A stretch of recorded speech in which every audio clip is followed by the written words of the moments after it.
Hola, bienvenidos al podcast de la Red Mundial de Renta Básica. Yo soy José. Este episodio abre una temporada del podcast que se centra en un ciclo de debates sobre el movimiento de la agenda científica y política de la renta básica en la región latinoamericana. Los invitados de la temporada serán representantes de las redes nacionales de renta básica, activistas, parlamentarios, gestores, movimientos sociales que se articulan desde la red latinoamericana de renta básica, especialmente en la construcción del primer Congreso Latinoamericano por la Renta Básica Universal Incondicional, que se realizará en la modalidad híbrida, presencial y virtual, en los días 17, 18 y 19 de julio de este año en San José, en Costa Rica. En el episodio de hoy recibimos la Red Uruguay de Renta Básica. Invitamos a Nelson Villarreal, profesor investigador de la Universidad de la República Uruguay. Bienvenido, Nelson. Gracias por aceptar la invitación. Muchísimas gracias, José. Un placer realmente ser parte de este proceso desde la red latinoamericana y desde la red de renta básica de la Universidad de la República. Vale. Gracias. Y también invitamos a Alexandra Lisbona, profesora investigadora de la Universidad de la República de Uruguay. Bienvenida, Alexandra. Muchas gracias por aceptar la invitación. Un gusto, José, y un saludo a todos y todas.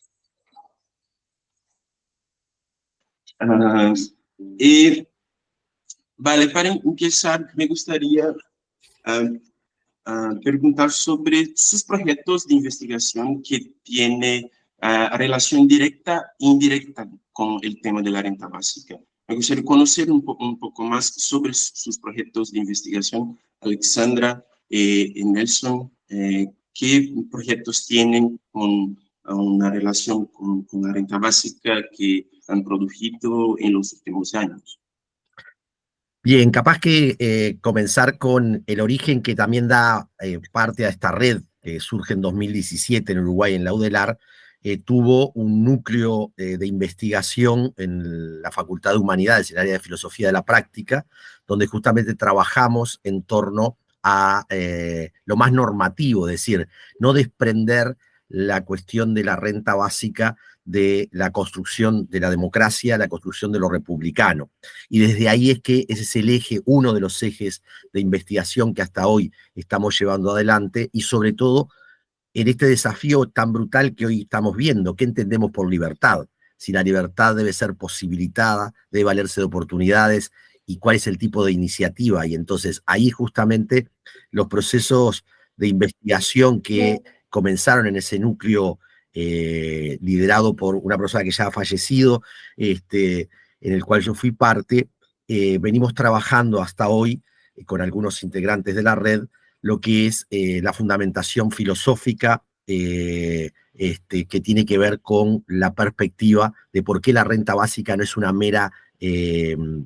mero instrumento de protección social, no es una cuestión solo de seguridad social, sino que hace a la condición de la libertad humana, digamos, ¿no? Entonces, rápidamente decir, venimos trabajando sobre los fundamentos de la autonomía en sociedades democráticas que requieren ampliar democracia y república. Quizás digo lo de hoy, que se está trabajando en otra línea de investigación, Alexandra puede compartirlo. Sí, ¿trabajas en el mismo proyecto o tienes proyectos diferentes, Alexandra? Bueno, primero que nada, compartirles que soy politóloga, estoy culminando mi doctorado en ciencia política, y como primer lugar donde inserto también este tipo de discusiones que tienen que ver con política de bienestar, con el involucramiento de actores sociales, con cómo también se coordinan, porque yo soy politóloga y desde la ciencia política para nosotros es siempre fundamental ver la manera en la que se coordinan los distintos actores sociales con los actores políticos, y sabemos que la renta básica, y seguro después, José, vamos a hablar mucho de eso, es un tema central, porque trae mucho debate, trae muchas posturas, hay muchas posiciones, incluso se puede ver que adentro de tanto partidos de izquierda como derecha podemos encontrar un abanico de opiniones, no es que hay una homogeneidad en la opinión, Y por tanto, desde mi lugar, desde lo que estoy terminando como a nivel de mi doctorado, una de las discusiones que traigo justamente es esa, ¿no? Cómo también se coordinan o no los actores sociales y políticos para diversos temas centrales, y uno es el tema de la renta básica y el lugar del bienestar en la sociedad. Hay una discusión sobre cómo se debe proveer el bienestar en esa triangulación entre Estado, mercado y familia, y por tanto desde ahí hago ciertas discusiones que son discusiones institucionales y políticas, por lo que hace a mi formación de politóloga. En segundo lugar, tenemos un proyecto con otros colegas de Uruguay, en el que trabajamos a partir de lo que fue una coyuntura crítica a nivel mundial como la pandemia, la viabilidad de una renta básica en Uruguay, que después probablemente estaremos compartiendo algunos hallazgos y resultados, y ahí también pusimos arriba de la mesa ciertas cuestiones que tienen que ver con un tema que, bueno, quizás en Uruguay el tema de el bienestar, la seguridad social, la protección social, viene de larga data y de comienzo de la formación del Estado moderno, pero la pandemia nos trajo y nos dio una invitación al debate y a la reflexión de cómo debemos proveer esto, y la renta básica ahí entró en agenda, quizás de hecho de manera inédita. O sea, la renta básica en Uruguay era un tema que a nivel mediático no tenía tanta agenda, y sin embargo la pandemia nos invitó a como sociedad a poder debatir este tema. Un tema que no está laudado, un tema que tiene muchas aristas, y bueno, por ahí es principalmente, y luego también junto a colegas de ciencia política hay un área de investigación que es el área de economía política, y dentro del departamento de ciencia política también discutimos estas cosas, porque el tema de renta básica está vinculado también con impuestos, con seguridad social, con educación. Y por último, y no menor, que también es un tema que trabajo, es el tema ambiental. Muchas veces se vincula la renta básica más a lo económico, pero el eje ambiental es un eje fundamental, y bueno, desde ahí también trabajo lo que hace a la política climática y todo lo que conlleva también la forma en la que se está produciendo la economía, y sin duda que la forma de producir la economía también está muy entrelazada con el tema de la renta básica. Vale. Nelson y Alexandra, vosotros traen una información muy importante que es la importancia de las políticas de transferencia de renta, en especial la viabilidad de una renta básica en Uruguay, los proyectos que hablaron sobre una relación directa con los modelos de bienestar social, las políticas sociales. Entonces, vosotros comprenden la importancia, ¿cómo vosotros comprenden la importancia de la renta básica y de las políticas de transferencia de renta para los modelos de bienestar social, en específico para el modelo de bienestar social del Uruguay? Porque, como hablaron vosotros, estamos hablando de una política pública, de una política social que tiene relación directa con las nuevas demandas sociales, desde su relación también desde su importancia como la educación, la salud, la economía, y la cuestión ambiental y muchas otras cosas. ¿Cómo vosotros comprenden la importancia de una política de renta básica o de las políticas de transferencia de renta desde los cambios sociales de los últimos años en Uruguay, en especial con la pandemia que hablaste, Alexandra? Sí, capaz que digo, a ver, en esto que traes, José, y que Alessandra caracterizaba, en esta interdisciplinariedad también que desde Uruguay queremos visibilizar, digamos, ¿no? Es decir, Uruguay tiene un estado social bastante construido en procesos con varios instrumentos. Y yo no lo quiero desprender de este aspecto que parece muy abstracto, de las formas de construir democracia, porque la renta básica de Piketty no debe ser algo que fortalezca la capacidad de autonomía de las personas en la sociedad, desde una lógica donde la construcción de ese bienestar no se reduzca solo a las transferencias como concepto, digamos, ¿no? Y digo, tú traías, y es importante, si nosotros hemos vivido toda una discusión relativa a las transferencias condicionadas, como en toda América Latina, es decir, cuál es el papel, el rol y el límite que tienen. Por tanto, creo que ubicar a la renta básica en un corte que para mí hace a otros pilares de protección social que sí debemos tener claro, es decir, en esto que Alexandra traía, es decir, en el espectro de visiones liberales y socializantes o socialistas o visiones de izquierda, la renta básica, cómo se ubica, no es menor, tanto en relación a la autonomía, a la protección social, como al concepto de las transferencias. Y es en ese sentido de que debemos entender la renta básica ligada a otros pilares de protección social que Uruguay los ha desarrollado, como son el acceso a la salud, a la educación, a la vivienda, al sistema de cuidado, ¿no? Entonces, la transferencia, la renta básica ligada a otros pilares de protección social, deberían contemplar la capacidad de generar bienestar, pero no disociado de esa transformación profunda que está viviendo el mundo del trabajo. Es decir, la renta básica no solo hace a un concepto de transferencia a un concepto de protección social, hace también a una manera de entender las transformaciones del mundo del trabajo, donde las formas del empleo están cambiando y las relaciones de ingreso también, que se vio de manera impactante en la pandemia, teniendo los otros 4 pilares, salud, educación, vivienda, cuidados en Uruguay, la ausencia de ingresos empobreció. Y hoy tenemos datos en Uruguay, en los últimos del Instituto Nacional de Estadística, que el 2023 mostró en los 4 años anteriores una caída constante y un empobrecimiento de determinados sectores, porque justamente no se supo entender el rol que juegan las transferencias, el ingreso y el equilibrio que tiene que haber con los otros pilares. Entonces, a mí me parece fundamental que Uruguay, que tiene avanzado un conjunto de instrumentos, repensar justamente esos instrumentos para posibilitar autonomía en un desarrollo de las personas y no solamente en un concepto de transferencias que nos liga al monto monetario que se transfiere, nos liga a los mecanismos de transferencia y no nos liga a lo que quiere como objetivo la renta básica. Yo quería como también aportar a partir de los comentarios que hace Nelson, que para mí hay un lugar central que está en discusión detrás de la renta básica, que también lamentablemente se ha usado muy mal política y electoralmente, que es el rol del Estado. O sea, ¿qué Estado queremos y para qué? Estamos en una región en la que se viene cuestionando muy fuertemente el lugar del Estado, así como si fuera un demonio.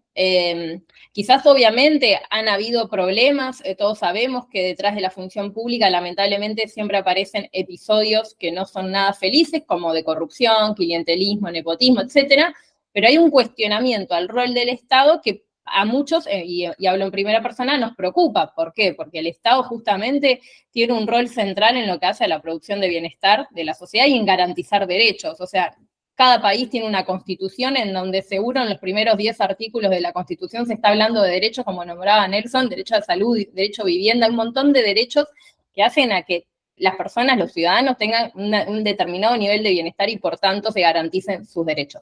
La manera en que se garantizan sus derechos hoy está muy cuestionado desde el lugar del Estado y eso genera justamente una discusión también en lo que hace en particular a la renta básica. ¿Por qué? Porque de repente se demonizó que ciertos grupos sociales, probablemente los más vulnerables, tengan que tener más garantías del Estado. Hay un cuestionamiento, es como quizás encontramos que es menos probable que por ejemplo, se cuestionen exoneraciones tributarias a los grandes capitales y se cuestione mucho más cualquier forma de proveer bienestar a los sectores vulnerables. Y ahí también entra la renta básica. ¿Por qué?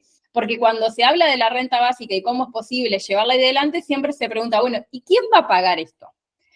Y en el quién va a pagar esto, no se hace la misma pregunta cuando, por ejemplo, vemos estos millones y millones de exoneraciones tributarias a grandes capitales. Entonces, en la financiación también encontramos que se cuestionan más este tipo de posibles políticas de bienestar que otro tipo de políticas. Y ahí me parece que, repito, vuelvo al lugar del Estado, el rol del Estado, la función del Estado hoy y en América Latina en particular está siendo muy cuestionada. Y también eso genera un relato. Hay un relato detrás del lugar del Estado y también ese relato lo hemos visto mucho con la renta básica.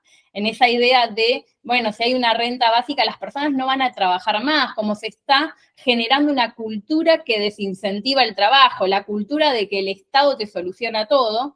y en realidad obviamente hay mucha evidencia y se demuestra que no es así, pero se generan relatos. Y una de las preocupaciones que me parecía también importante en esto que también planteaba Nelson respecto a la democracia y a lo que hace, y a lo que se entiende por libertad, otro concepto que también hay un gran estiramiento del mismo, es que se están generando relatos. Y la renta básica no pudo salirse, o sea, no logró zafar, o cómo lo podríamos decir, Salir del callejón, de quedar atrapada, digamos, ¿no? porque entró en esa discusión, entró en la discusión de los planes sociales, de las claro, de los instrumentos y no del concepto fundamental. Exacto. Alexandra, quiero complementar algo que me pareció genial como Alexandra trajo esto de la demonización del Estado y la divinización del mercado, diría yo, desde mi formación. Se ha divinizado el mercado donde la iniciativa supuestamente es la que legitima, ¿sí?, el accionar de la libertad como del beneficio o de la protección, desconociendo el lugar y posición en el cual los individuos se encuentran en la sociedad y qué tipo de acumulación ha habido en esa sociedad. ¿Y por qué entonces el rol del Estado, que no solamente es el que tiene externalidades de corrupción y el mercado también las tiene? Es decir, vemos que en realidad ese proceso de relatos, que muy bien dice Alexandra, está invisibilizando la condición real en la que se construye la acumulación de capital, la distribución de capital, las formas de posibilidad para ejercer la libertad y cómo se construyen esos vínculos en la estructura social, ¿no? Entonces me parece, lo que trae Alexandra va en esta cuestión normativa, pero también desde la ciencia política, analizar esta cuestión, ¿no? Digo, y para mí me parece muy bueno que podamos plantearlo en forma explícita. Sí, Nelson, porque me gustaría entonces comprender un poco cómo es la relación entre el debate científico y la producción científica y las políticas, la implementación, la intervención de las políticas públicas desde el Estado en Uruguay, porque están vosotros hablando de cosas muy importantes desde los resultados de muchos años de pesquisa y de investigación en Uruguay y también como algo como en toda América Latina, que han utilizado programas de transferencia de renta condicional de hace 20 años, 30 años. Entonces, ¿cómo vosotros comprenden la articulación entre este debate científico y la utilización y la relación de este debate científico con el proceso de implementación de las políticas de transferencia de renta condicionada, quizás la viabilidad de una renta básica en Uruguay y con el modelo de bienestar social o de protección social utilizado en Uruguay? Capaz que, a ver, yo podría contar qué hemos hecho en los últimos 15 años en torno a esto y que capaz que Alexandra podría analizar desde el proyecto de investigación qué fue lo que salió. No sé, Alexandra, ¿qué te parece, digamos, no?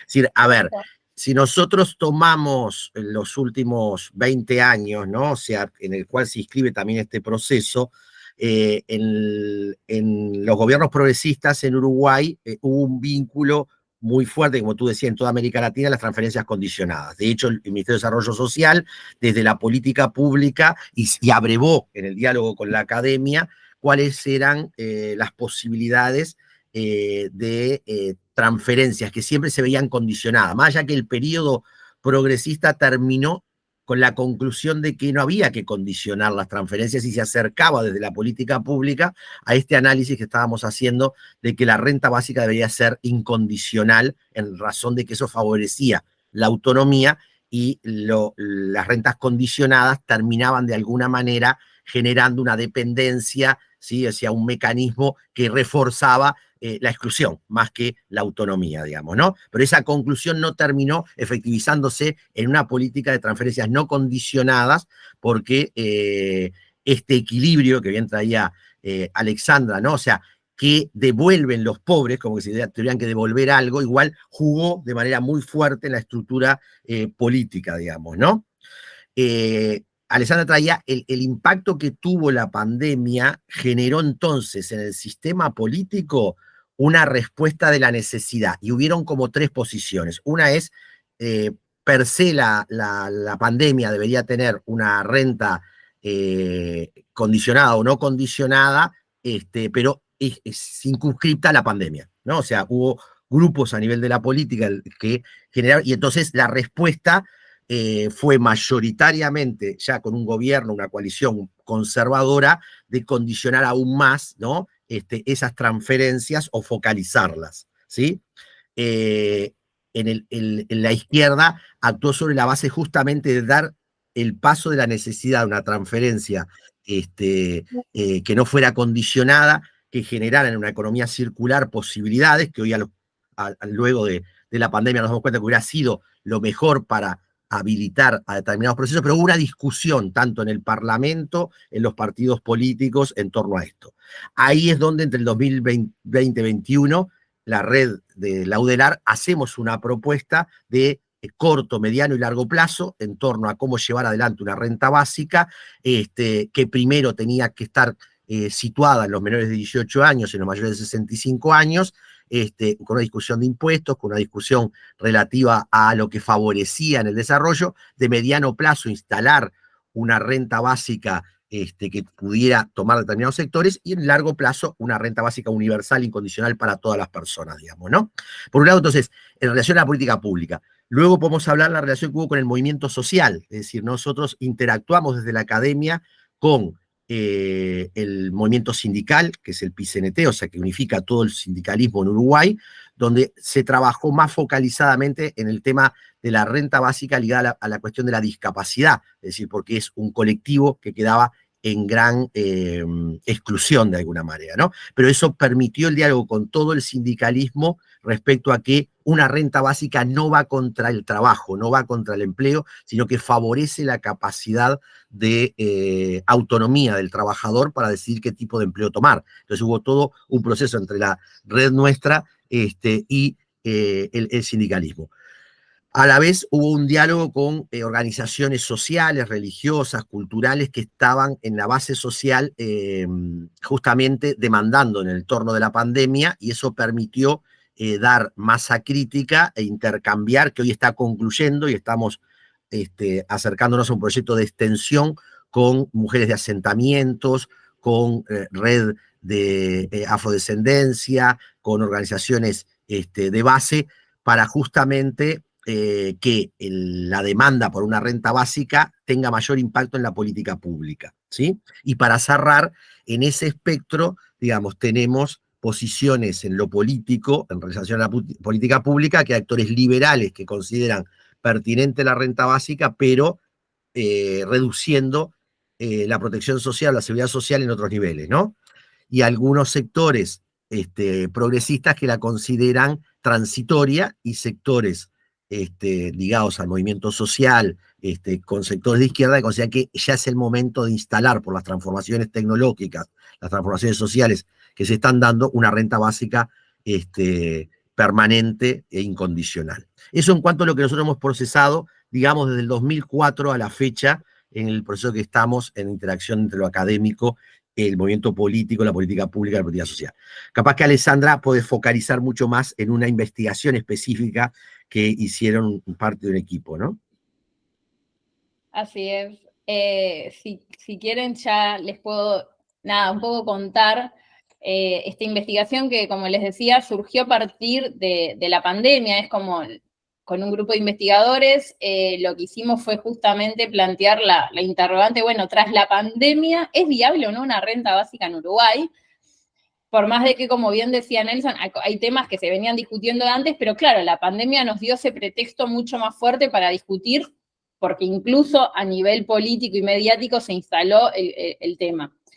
Y lo primero que me gustaría resaltar acá es que una de las cosas que más se notó es la importancia, y que es algo igual que trasciende la renta básica y que en Uruguay siempre se lo destaca, que es el consenso político y social. Vos, para que una política sea exitosa, necesitas consenso, tanto político como social. Si no, es muy difícil que se después permanezca en el tiempo. Uno puede generar políticas de gobierno, pero que duran lo que duran los gobiernos, o puede generar políticas de Estado y que trascienden a los gobiernos.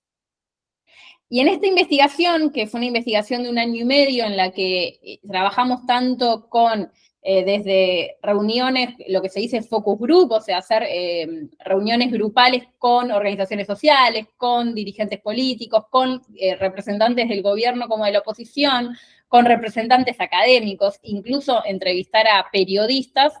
Además, realizamos la que para nosotros fue un muy buen producto, que fue la encuesta de élites, una encuesta en la que a través de una consultora de opinión pública que nos facilitó la instrumentación, la implementación, se logró poderlo hacer en un breve cuestionario a principales representantes sociales, políticos, incluso académicos y del mundo privado. Bueno, ¿qué opinan de la renta básica? ¿Cuánto conocen de la misma? Si les parece que va a ser viable o no, cómo se podría instrumentar, cuándo se podría instrumentar.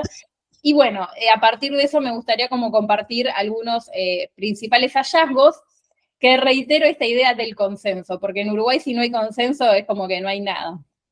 Y la realidad es que una de las cosas que más encontramos es la dificultad en el consenso, tanto a la interna de las organizaciones sociales y el partido principal de izquierda, que es el Frente Amplio, como todavía en mucho mayor medida lo que sería hoy los representantes del gobierno de esta coalición de derecha y centro-derecha, que está encabezada por el presidente Lacalle Pou.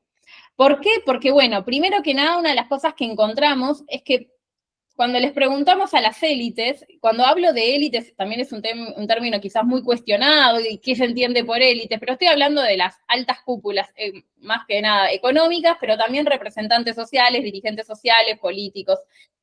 Y una de las cosas que llama la atención es que la mayoría de las personas entrevistadas conoce la idea de renta básica. Vos le preguntás, ¿usted conoce la renta básica? El grado de conocimiento es real, dice ser mayoritario. Pero luego, cuando vamos a ahondar en, bueno, por ejemplo, cuáles serían las razones a favor o en contra, o cuáles serían las principales características, lo que encontramos son muchísimos prejuicios. Entonces, si hay un problema para el consenso son los prejuicios, porque si todos de arranque en la vida igual común, ¿no? Uno arranca con prejuicios, ya empieza a tener como serios problemas. Y este es uno de los primeros temas que encontramos, como que hay mucho reparo, pero hay mucho prejuicio. Y al mismo tiempo hay también muchas alertas, muchas alarmas respecto a qué. A que desde, por ejemplo, el mundo más proveniente del mercado entiende que el Estado uruguayo ya es demasiado grande. Ya de por sí produce mucho de este tipo de políticas, quizás con muchos problemas a nivel de superposición o de articulación, pero entiende que no es un Estado minimalista, no es un Estado liberal. Y en los hechos, si uno va a la literatura, y no vamos a andar en esto, pero es real que el Estado uruguayo no es el Estado, por ejemplo, norteamericano. O sea, es un Estado que tiene un grado de producción de bienestar, por ejemplo, en salud, seguridad social, que no es ni siquiera el chileno que tenemos acá cerca. Entonces, justamente se lo ve como, ¿es necesaria una renta básica con lo que ya da el Estado uruguayo? Entonces, desde ahí aparece eso. Lo segundo es que también para muchos actores, Uruguay tiene una carga tributaria muy grande. Otra gran discusión que podríamos hablar un día entero o más, pero también se pone arriba de la mesa eso, ¿no? Es como, pero ya hay mucho gasto, hay mucho tributo, ¿cómo más querés financiarlo? Y si uno tendría que poner en lo tangible cuál es la razón por la cual se pueden ver reparos de una renta básica en Uruguay, para mí son dos. Uno es el cultural, y lo hablo desde el prejuicio menor, que puede ser sutil, pero que está. Cuando uno hace esas entrevistas, cuando uno va a desmenuzar esa opinión que tienen distintos actores sobre por qué es viable o no, por qué piensa a favor o en contra, hay prejuicios detrás de la misma, hay miedos. Y por el otro lado, hay algo tangible, muy tangible, que es lo material. Es decir, no hay capacidad de seguir financiando este tipo de cosas. No hay como... no quiero decir un lema que tenemos cerca de nuestra vecina orilla, pero hay como una idea de no hay plata, ¿no? Ya está, no hay forma de poder financiar esto. Por tanto, si nosotros en nuestra investigación, una de las conclusiones que sacamos es que si es viable, no es a corto plazo. Y digo, no es viable en un sentido bien universal, como le gusta al uruguayo hacer las políticas sociales, ¿no? O sea, por más de que hay políticas focalizadas, pensar en una renta básica de carácter más hacia lo universal que hacia lo focalizado no se lo ve en el corto plazo, y no se lo ve por estos reparos. También otra de las cosas que me parece importante, que me las anoté, bueno, tiene que ver de vuelta con la vinculación con el mundo del trabajo. No podemos desconocer que detrás de la discusión de la renta básica es qué forma, cómo nos estamos imaginando el mundo del trabajo para hoy, para mañana y para pasado. Y ahí hay discusiones, todos lo sabemos. Estamos quienes creemos de que hay que reducir la jornada laboral y están los que piensan que al contrario, y casi hay que aumentarla y que si alguien quiere trabajar 15 horas está perfecto y cuanto menos regule el Estado eso, mejor. Alexandra, es bueno decir de que estamos en un proceso de se legisló una reforma de la seguridad social que aumenta los años de trabajo, digamos, ¿no? Y socialmente se está contestatariamente cuestionando esto. Y ese conflicto está detrás, que también invisibiliza el tema de la renta básica porque la puede transformar en un instrumento para un lado como para el otro. Tal cual. Esa es una discusión, ¿no? Sí. Sobre eso que sí. Sí, no. Me gustaría, Alexandra, preguntarte sobre esta recepción desde la derecha y desde la izquierda en Uruguay, cuanto al tema de la renta básica hablas, pero conversamos con la particularidad del México, y hablo desde la particularidad brasileña, y tenemos siempre la utilización de los programas de transferencia de renta en los procesos electorales nacionales. Entonces, ¿cómo comprendes la relación o la utilización de los programas de transferencia de renta desde la derecha y desde la izquierda en los contextos electorales, por ejemplo? En los contextos electorales, yo creo que Uruguay, hoy estamos en año electoral en Uruguay, no me imagino que esté explícitamente el tema renta básica, pero el que va a estar utilizado electoralmente y más hacia la derecha, por esto que digo de la construcción de un relato, sí es el lugar en el que el Estado, entre comillas, le da plata a los pobres, y lo voy a decir así, como también se dice, ¿no? Como los planes sociales, y por más de que quizás no esté explícito la renta básica, va a estar detrás el mensaje de el Estado no debe proveer esto, y hay que salir a trabajar. Es como que se ponen contrapuestos, y ese es uno para mí de los mayores problemas, y por eso lo asocio a un aspecto más de tipo cultural, que es la idea de el que está a favor de la renta básica no quiere trabajar, y el que está en contra sí quiere trabajar. Y habemos personas que lo que queremos es que se trabaje dignamente y que las personas puedan tener un mínimo garantizado de bienestar. O sea, no lo contraponemos, pero en el relato y en la construcción del relato, lamentablemente es así.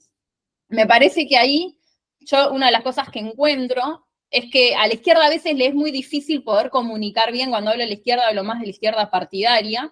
Creo que a la izquierda partidaria a veces le es difícil comunicar por qué es importante este tipo de programas.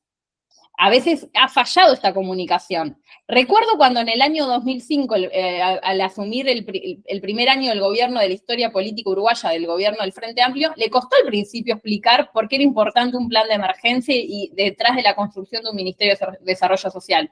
Yo en ese entonces trabajaba en temas de opinión pública, y recuerdo que cuando a los ciudadanos uruguayos se les preguntaba sobre el principal problema país, habían personas que decían el PANES, el plan de emergencia. ¿Por qué? Porque empezaba a construirse un relato respecto a por qué se le da plata a ellos. Yo quisiera complementarte algo más importante en esto, que la pregunta es, las derechas en Uruguay, como en toda América Latina, se centran en la meritocracia. Por tanto, la renta básica no es pertinente porque lo que se consigue, se obtiene por el mérito del individuo, ¿tá? Y hay toda una cultura, como dice Alexandra, en torno a esto. Pero en las izquierdas está la cultura del trabajo como identidad, que la dignidad está en el trabajo.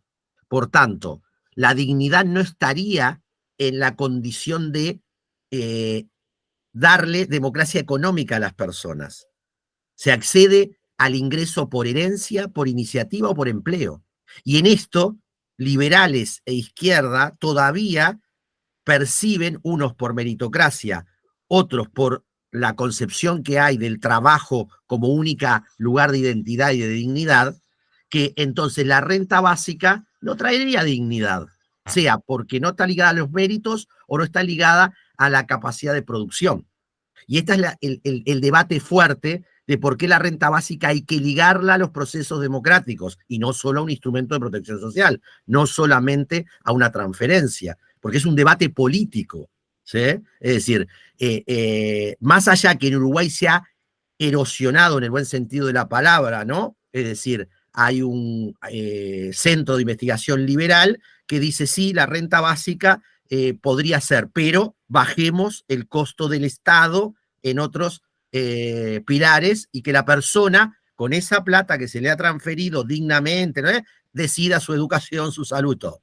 Y a nivel de izquierda sí se comenzó a erosionar cuando se comenzó a ver la pérdida acelerada de empleo por las transformaciones, por ejemplo, en las plataformas, ¿no? Yo he estado asesorando en esos procesos y uno ve que el sindicalismo se comenzó a dar cuenta de que aparte de bajar la jornada laboral es necesario tener un piso mínimo no condicionado. Y entonces los partidos de izquierda, es decir, que están nucleados en el Frente Amplio como la fuerza política que nuclea, como decía Alexandra, una mirada progresista, están ya discutiendo este tema, pero con mirada de mediano y largo plazo, no de corto plazo. Por tanto, en lo electoral, en todo caso, para mí no va a estar dada esta discusión en Uruguay, porque se la ve como una trampa para un lado como para el otro, es interesante, Sí. más que como una posibilidad. Y además una acotación, el hecho, tenemos acá enfrente Argentina, bueno, también Brasil, pero digo Argentina Claro. porque es lo más reciente. Uruguay consume, la población uruguaya consume mucho los medios argentinos y el relato argentino. Entonces, por más de que cada país es singular y por supuesto todos tenemos nuestra impronta, esto se importa y y se nota que de algún modo es, bueno, si ahí estás generando buen efecto, ¿no? O logró que la derecha también gane con ese relato, ¿por qué no lo vamos a mantener acá?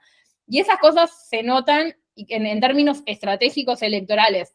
Y bueno, me parece que además no tiene nada que ver con este tema, en particular, aunque siempre todo está vinculado, la agenda electoral uruguaya creo que va a estar signada más por temas de seguridad, educación y economía, pero no en términos pensado con renta básica, sino en términos de trabajo, etcétera, pero mucho más a lo estructural conocido, ¿no? Entonces, la sociedad uruguaya va a estar esperando que le digan van a aumentar impuestos y cómo van a mejorar el tema de la seguridad. Entonces, también por ahí me parece que las estrategias electorales no se van a mover mucho. Sí, una cosita, ¿no? O sea, el tema de que se agudizó la pobreza en infancia unificó a todo el sistema político y puede ser una posibilidad que se redefinan algunos instrumentos y se tienda, como dice alguna economista en Uruguay, a dar una renta básica situada en la infancia, digamos. Eso es posible, es decir, en la integralidad a la que se podría ir, con una visión liberal más restrictiva, una visión socializante más amplia, digamos, ¿no? Pero es lo posible que uno ve que estaría en este proceso de este año electoral, ¿no? Sí, y es muy importante comprender la incorporación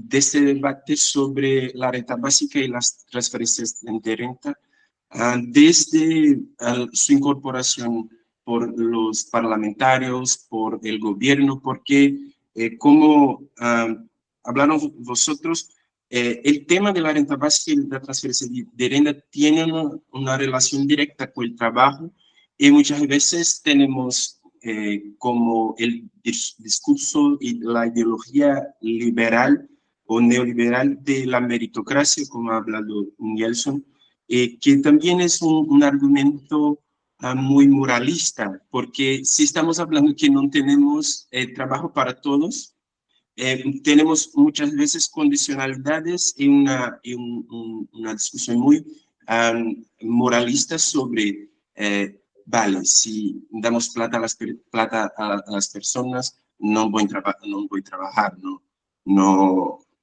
son las personas que tienen la cobertura de los programas de transferencia de renta, no van a procurar el trabajo. Entonces, es un argumento muy moralista que está en las principales discusiones políticas y también científicas.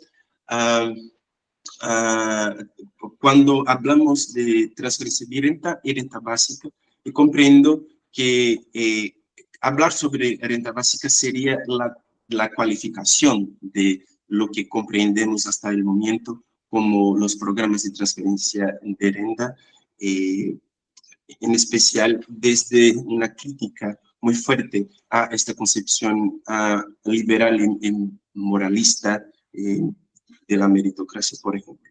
Pero me gustaría preguntar también a vosotros, cambiamos para cerrar el episodio, ¿cómo vosotros comprenden la lucha por la renta básica desde todas las articulaciones que han hablado, como el movimiento sindical, las mujeres, el movimiento y la organización de mujeres en asentamiento y muchos otros, de la lucha por la renta básica en Uruguay y su relación con la lucha por la renta básica en nivel regional? ¿Cómo vosotros comprenden esta articulación? Porque estamos hablando de problemas específicos de la particularidad de Uruguay, pero también son problemas del Brasil, de la Argentina, de México. ¿Cómo vosotros comprenden esta conexión entre la particularidad de Uruguay y la lucha regional? Mira, a ver, el proceso que hemos hecho en la práctica, el diálogo con la intersocial, con el movimiento sindical, con las organizaciones de base, siempre está presente esta cuestión de que no es un tema solo de un sector, no es un tema solo del país, sino que es un tema de la región. Y de hecho, el último diálogo que tuvimos justamente con las mujeres de asentamientos fue que va a haber un primer congreso latinoamericano también, que es una lucha común que se produce en América Latina. Y entonces, el cómo se ha ido trabajando. De hecho, si uno ve la intersocial, cuando introduce el tema de una posible renta básica transicional en la pandemia, o luego el PCNT en algunos sectores lo discutió, siempre estuvo en referencia a que es un tema que debe ser pensado en el contexto regional del debate por la igualdad y la desigualdad, las equidades, inequidades, y cómo construir democracia social y económica, digamos, ¿no? Y entonces,